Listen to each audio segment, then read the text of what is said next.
Hello guys, welcome to my new mini blog. তো আজকে যাচ্ছি আমরা বুঝলে খানবাগান যাওয়ার জন্য আমরা আব্দুল্লাপুরের শর্টকাট ধরলাম। আর এইখানে রেলগেট পার হতে লেগে একটা সতর্কবাণী, এখানে কিন্তু রেলগেট নাই। সো গাইস, রেলগেট পার হওয়ার সময় দুই দিক দেখে কিন্তু রেলগেট পার হবে, না তো বিপদ হয়ে যেতে পারে। আর দীর্ঘখানিক যাওয়ার পর আমরা খানবাগানে ঢুকে গেছি। আর এইটা খানবাগানের সাইডে একটা দারুণ সুন্দর লোকেশন ছিল, আর ওইটা আমি ধরলাম। তো ওয়েলকাম টু খানবাগান। একটা দাদা আর আমি কিন্তু আগে এসে পৌঁছেছিলাম, আর আমজাদের দোনো এখানে কিন্তু আমরা অপেক্ষা করছিলাম। তো ফাইনালি আমাদের গ্রুপে সবাই এসে হাজির হয়েছে, আর আমরা খানবাগানের ভিতরে ঢুকে গেছি।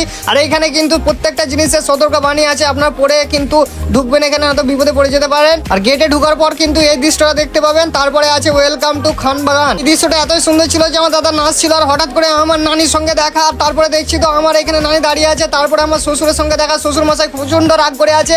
আর তারপরে দেখছি আমার শাশুড়ি এখানে আমার শ্বশুরের সঙ্গে গল্প করছে, মনে হয় রোদের জন্য শাশুড়ি মাথা তেতে আছে। আর এখানে ছোট ছোট আমার শালি খালাতো শালিদের সঙ্গে দেখা। তো তাদেরকে বাই বাই বলে আমি সামনের দিকে একটু এগিয়ে গেলাম। আর এখানে ফোনটা দেখুন, আই লাভ খানবাগান, এটা আপনার ঢুকে দেখতে পাবেন। এত রোদ ছিল যে আমরা রোদে কিন্তু অনেক বিরক্ত হয়ে গেছিলাম। তারপর আমরা হঠাৎ করে চলে এলাম মঙ্গল গ্রহের। এখানে মঙ্গল গ্রহের মতন এত সুন্দর জায়গাটা, তার জন্য আমি একটা টেক নিয়ে নিলাম। আর এখানে মেম স্যার রিল শুট করছিল। তারপরে হঠাৎ করে এখানে বসে গেলাম, কারণ রোদ ছিল সেদিনকে অনেক, জায়গাটা ভালো ছিল, তার জন্য আমাকে সিনেমেটিক ভিডিও করার জন্য একটা টেক নিলাম। তারপরে এখানে কিন্তু আমরা কায়ামাতের সেই সিনটা দেখার পর কিন্তু আমি এখানে দিলচুরা গানটাতে আমি একটা রিলস বানিয়েছিলাম। হঠাৎ করে আমি দেখতে পেলাম এখানে ছোট দীঘা আছে, তার জন্য আপনাদেরকে দীঘার সিনটা দেখিয়ে দিলাম। তারপরে আমি কায়ামাতের সেই জায়গাটার একটা ভিউ দেখিয়ে তারপরে সামনের দিকে এখানে খাবার জায়গাতে চলে এলাম। এখানে কিছু খাবার পাওয়া যাচ্ছিল খুব সস্তা, 10 টাকা করে, সবাই একবারে এসে খাবেন।